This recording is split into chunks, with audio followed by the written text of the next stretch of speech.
Hi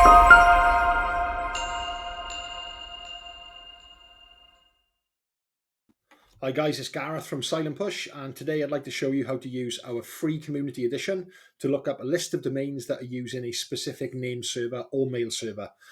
So as an example scenario, you've identified a name server or mail server observable that warrants further investigation, and you'd like to get an instant list of what specific domains are associated with them, along with risk scores and the ability to pivot through the data. Okay, so let's use the Microsoft dummy domain, contorso.com. Let's get a list of passive DNS records first. And we're going to filter by name server. We'll use the name server query, and then we move on to MX records. Let's use this top one, ns4-205.azure-dns.info. We're going to copy that and navigate to explore DNS data, domains hosted on server, create new. Let's pop that in there. Make sure name server is selected. So there's additional parameters you can specify to get a more granular set of results, but we're just going to click search for a full list.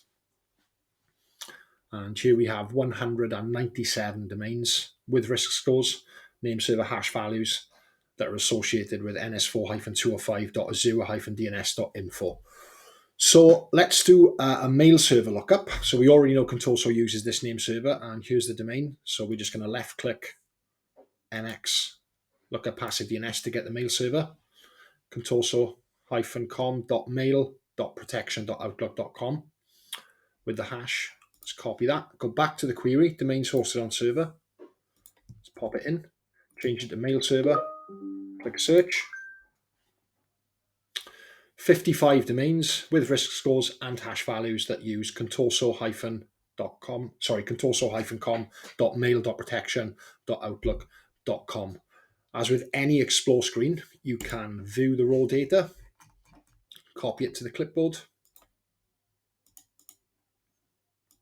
Okay, Silent Push Enterprise users can also monitor changes or save the results to a new or existing feed, and you can perform all manner of forward or reverse lookups from any of these observables. That's it for now. Please like and subscribe. Use the link in the description to sign up for a free account, or email info@silentpush.com with any queries. Thanks for watching. Take care.